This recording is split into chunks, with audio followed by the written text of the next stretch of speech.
우리가 앞 시간에는 왜 당신의 제자들은 금식하지 않아요? 라고 하는 질문에 예수님께서 첫 번째 비유를 들어서, 혼인잔치 비유를 들어서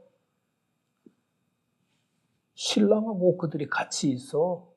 신랑하고 같이 있는데 금식할 수 있어? 신랑을 기쁘게 해야지. 신랑의 마음에 맞춰줘야지.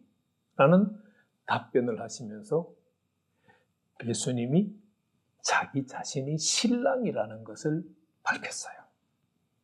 자, 두 번째 비유를 들어요. 마태복음은 36절에서 38절, 39절까지,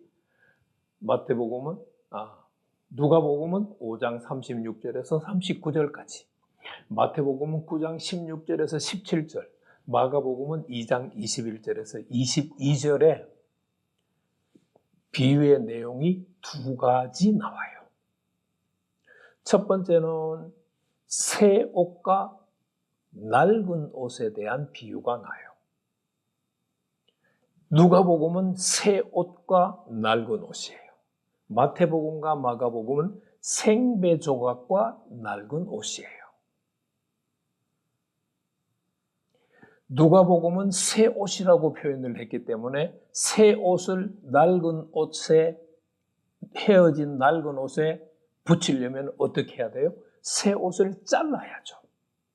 새 옷을 잘라서 생배 조각을 만들어서 헌 옷에, 낡은 옷, 헤어진 낡은 옷에 끼워야죠. 붙여야죠.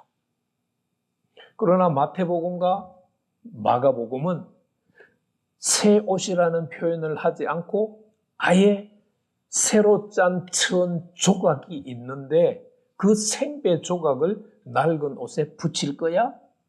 라고 하는 질문이었어요.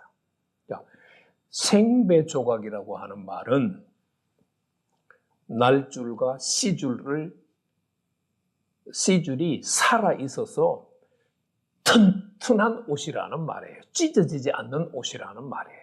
그런데 낡은 옷은 옷을 많이 입었기 때문에 날줄과 씨줄, 천의 날줄과 씨줄이 이미 어떻게 되어 있어요? 흐늘흐늘하게 되어 있어요. 그런데 생배 조각은 날줄과 씨줄이 단단하게 얽혀 있어요. 그것을 가지고 낡은 옷에 기우면 낡은 옷이 어떻게 될까요? 찍! 하고 찢어져요. 그럴 사람이 있을까요? 없을까요? 없죠. 그러면 도대체 여기서 누가복음에서 말하는 새 옷, 마태복음과 마가복음에서 말하는 생배 조각은 무엇에 대한 비유일까요? 무엇에 대한 비유일까요? 질문을 던지고 두 번째, 이번에는 새 포도주와 낡은 가죽 부대 이야기를 해요. 새 포도주는 뭐를 발산하느냐 하면은 효모가 발산돼 가지고 그 효모에서 당분이 분해가 돼요. 당분이 분해가 되면은 에탄올과 이산화탄소가 계속 발생이 돼요. 그러면 에탄올과 이산화탄소가 발생이 되면은 낡은 가죽 부대는 어떻게 될까요? 찢어져 버려요.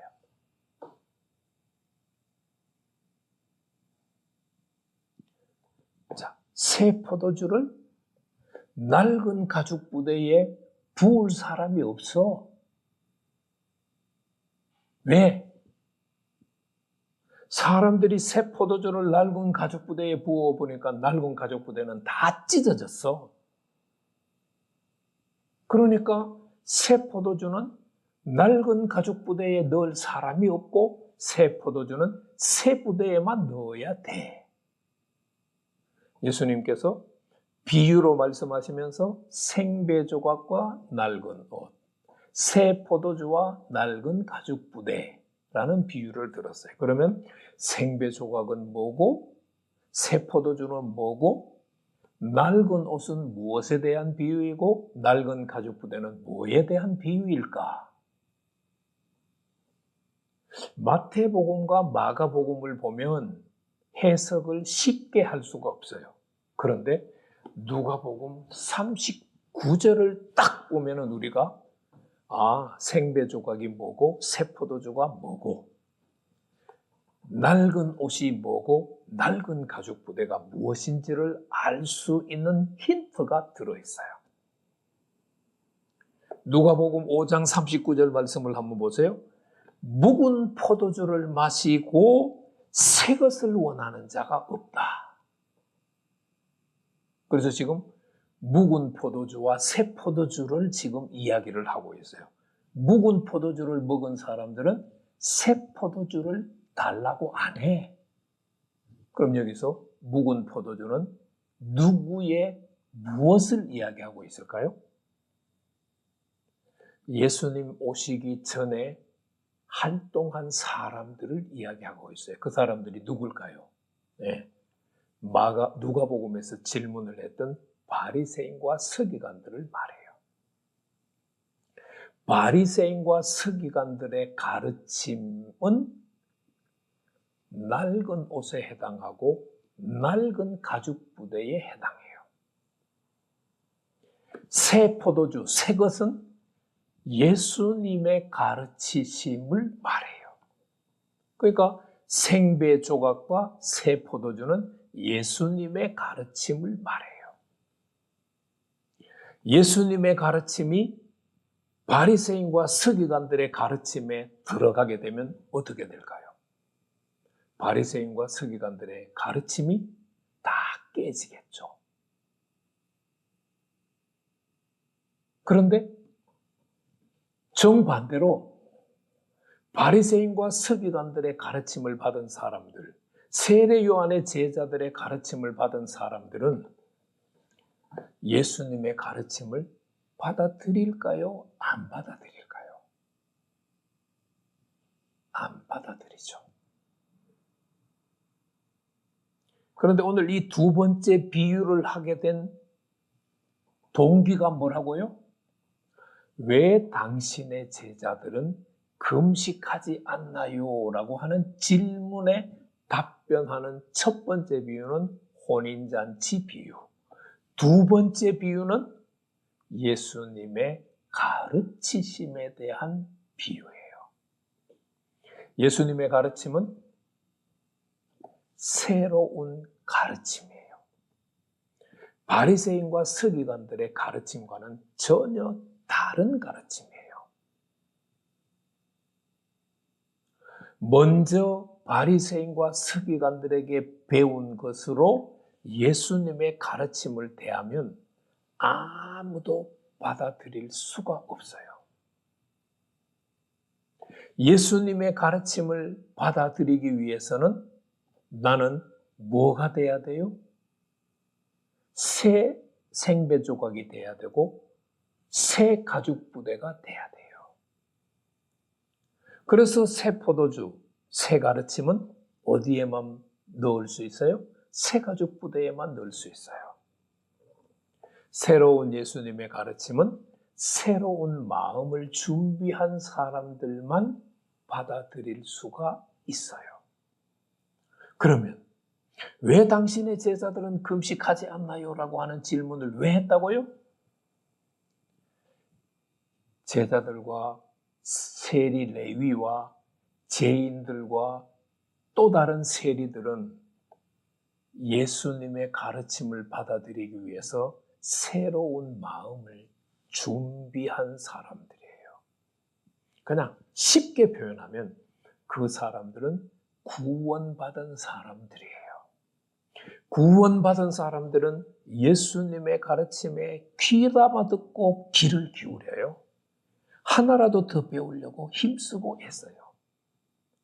그런데 왜 당신의 제자들은 금식하지 안 합니까? 라고 질문을 한 바리새인과 서기관들, 세례 요한의 제자들, 사람들은 구원받은 사람들이 아니기 때문에 새 가죽 부대를 준비하지 않은 사람들이기 때문에 예수님의 신랑 되신 예수님의 가르침을 받아들일 수가 없는 거예요.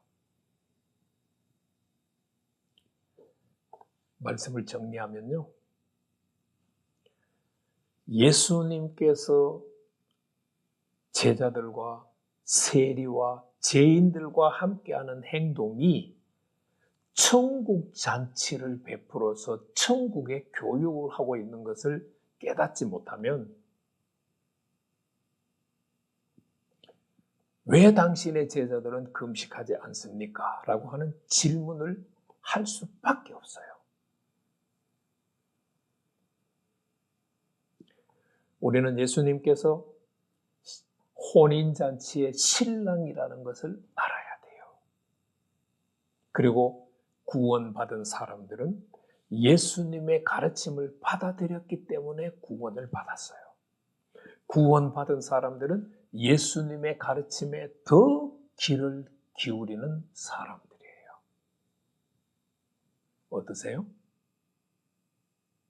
신랑 되신 예수님과 함께 먹고 마시고 있으신가요? 신랑 되신 예수님의 가르침에 새 마음으로, 구원받은 자의 마음으로 가르침을 듣고 계신가요?